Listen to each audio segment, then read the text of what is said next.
আসসালামু আলাইকুম, আমি ফারুক স্যার। আজ তৃতীয় ক্লাস নিয়ে হাজির হলাম। আজকে আলোচনা করব সারণী থেকে প্রচুরক নির্ণয়।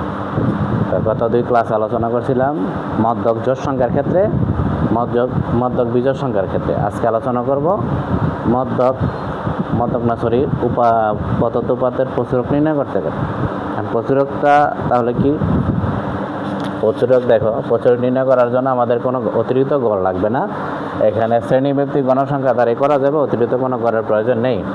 তাহলে এখানে সমাধানটা কি আসতেছে।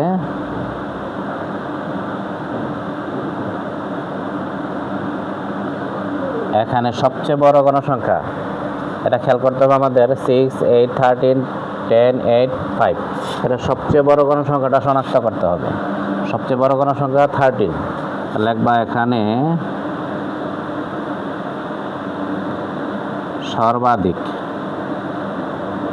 সর্বাধিক বা সবচেয়ে বেশি সর্বাধিক গণসংখ্যা আছে, সর্বাধিক গণসংখ্যা 13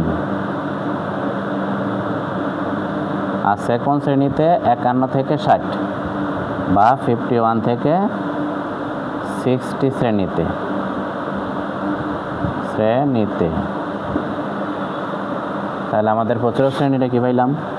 সুতরাং প্রচুরক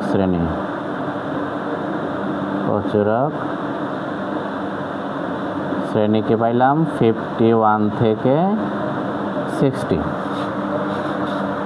এখন আমাদের কাজটা কি করতে হবে? প্রচুরক যেহেতু নির্ণয় করতে বলছে, প্রচুরকের সূত্রটা অ্যাপ্লাই করে দিলে হবে, অতিরিক্ত কোনো কাজ নেই। এখানে আমরা জানি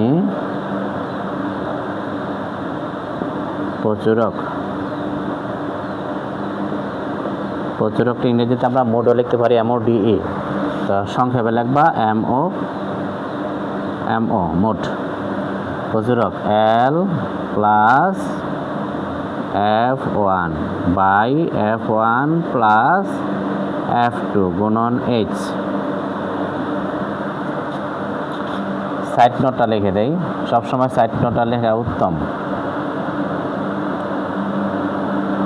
এখানে L, তাহলে L সমান কি?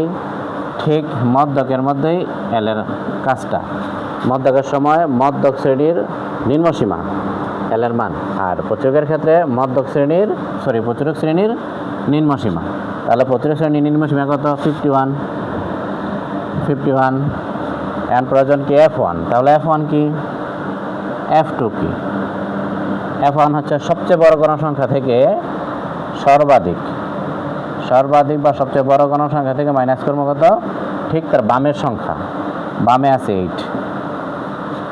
আবার 8 মাইনাস করার পর যা পাইবা তাই, মানে 5 পাওয়া যায়। আর 13 থেকে 8 বাদ দিলে 5 পাওয়া যায় বা 5 পাওয়া যায়।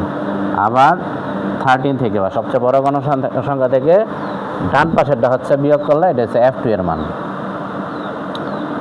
তা 13 থেকে 10 বাদ দিলে 3, বাকি থাকে H বলতে শ্রেণী ব্যক্তি বা ব্যবধান।